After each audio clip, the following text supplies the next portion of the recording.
그래서 김용교 박사님은 어떻게 우리가 이 시대를 돌파할 수 있을 것인지에 대한 질문을 던지고 있습니다.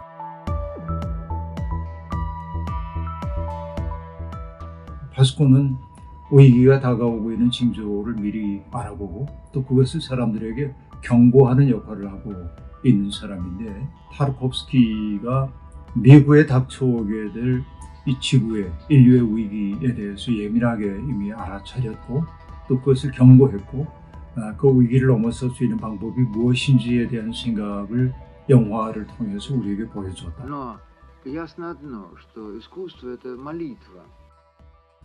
김영규 박사님께서 파스콘 타르코프스키 구원을 말하다라고 하는 책을 새롭게 내셨습니다. 사실 이 책은 2004년에 김 박사님이 내셨던 타르코프스키는 이렇게 말했다라고 하는 책을 전면적으로 개작한 거라고 볼 수 있겠는데요. 제목이 일단 바뀌었습니다.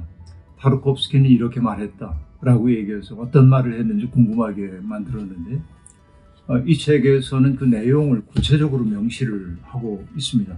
타르코프스키가 구원을 말했다, 이렇게 말합니다. 20년 사이에 어떤 변화가 있었길래 저자가 제목을 이렇게 정했을까, 이게 굉장히 궁금해지는 대목입니다. 지난 20년 사이에 세상은 몰라볼 정도로 많은 변화가 있었습니다. 그래서 우리 시대를 얘기해서 포스트 휴먼 시대라고도 얘기하고 또 포스트 트루스 시대라고도 얘기하고 포스트의 시대, 뭔가 이후의 시대를 얘기하고 있는데, 인간성이란 도대체 무엇인가, 이런 질문들을 이전보다 더욱 뜨겁게 할 수밖에 없는 그런 시대였다는 것이죠. 그리고 인간의 문제는 결국은 인간에게 희망이 있겠는가, 인간이 구원받을 수 있겠는가 하는 그런 문제와도 직접적으로 관련이 된다고 볼 수 있습니다. 어쩌면 김영규 박사님은 지난 20년 동안을 굉장히 위험한 시대로 파악하고 있는 것으로 보입니다.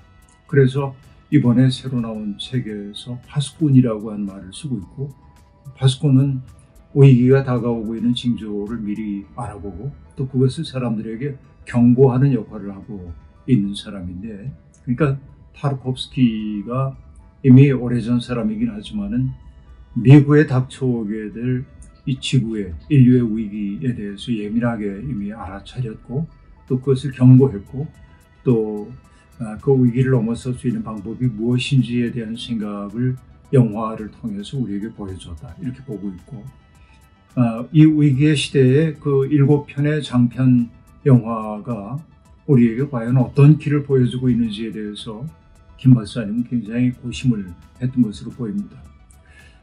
우리가 20세기에 세계 1, 2차 세계대전을 거치면서 인간에 대한 낙관론이 처절하게 다 무너지게 되죠. 그때 등장했던 것들이 위기의 신학이라고 하는 것입니다. 위기의 신학.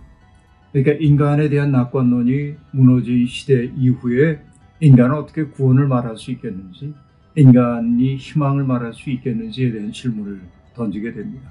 그때 신학자들이 갖고 있었던 생각이라고 하는 것은 전적인 하나님의 은혜에 의해서 우리가 변화되어야 한다고 하는 쪽의 이야기였는데, 사실은 그 이후에 시간이 흘러가면서 위기의 신학은 잦아드는 것처럼 보였고 또 다른 인간에 대한 생각들이 전개되어 오다가 오늘 아주 전면적인 지구적 위기가 다가오게 되자 위기의 신학을 아주 긴급하게 새롭게 김영규 선생님은 꺼내들게 되었던 것이죠. 결국 이렇게 이제 경고를 하고 있다고 하는 얘기는 인류에 대한 상상력을 전혀 달리 갖지 않으면 우리에게 희망이 없겠다는 얘기라고 볼 수 있겠습니다. 사실 예수 그리스도도 하나님 나라 비유를 얘기할 때 그 하나님 나라 비유라고 하는 것은 당연시되고 있었던 그 세계의 질서를 전복하는 질서를 보여주고 있단 말이죠. 그것은 산문적 세계가 아니라 시적 세계라고도 얘기할 수 있겠습니다. 그래서 김용교 박사님은 월터 브루그만이 얘기하고 있는 마침내 시인이 온다라고 하는 그것도 딱 붙잡고 위기의 신학 이런 것들 가지고 어떻게 우리가 이 시대를 돌파할 수 있을 것인지에 대한 질문을 던지고 있습니다. 인간이란 도대체 무엇인지, 믿음이라고 하는 것은 무엇인지, 인간은 자기의 기업과 화해할 수 있겠는지, 인간은 어떻게 도덕적 주체가 될 수 있을는지, 인간은 어떻게 남을 살리기 위해 희생할 수 있을 것인지, 이런 고통스러운 시대에 우리는 어떻게 희망에 대해서 말할 수 있겠는지 이 7편의 영화 문법을 통해서 설명을 하고 있는데, 철학자이면서 신학자이기 때문에 우리 김영규 박사님은 탁월한 전거들을 가지고 영화들을 풀어내고 있습니다. 근데 그 밑에 면면이 흐르고 있는 것은 타르콥스키가 러시아 정교회라고 하는 바탕을 가지고 있었고, 그 정교회가 가지고 있었던 깊은 신심, 부정신학의 전통, 이런 것들이 영화 문법 속에 어떻게 녹아들어 있는지를 세세하게 짚어내고 있습니다.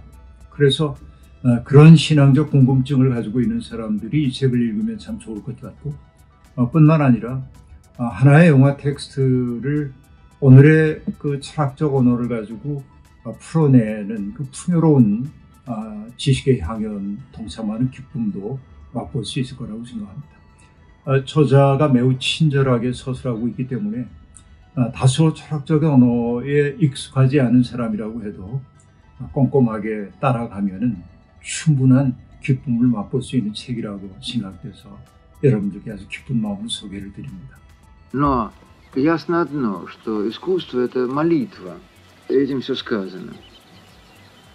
При помощи искусства человек выражает свою надежду. И все остальное не имеет никакого значения. И все, что не выражает надежды, и то, что не строится на каком-то духовном уровне, не имеет никакого отношения к искусству.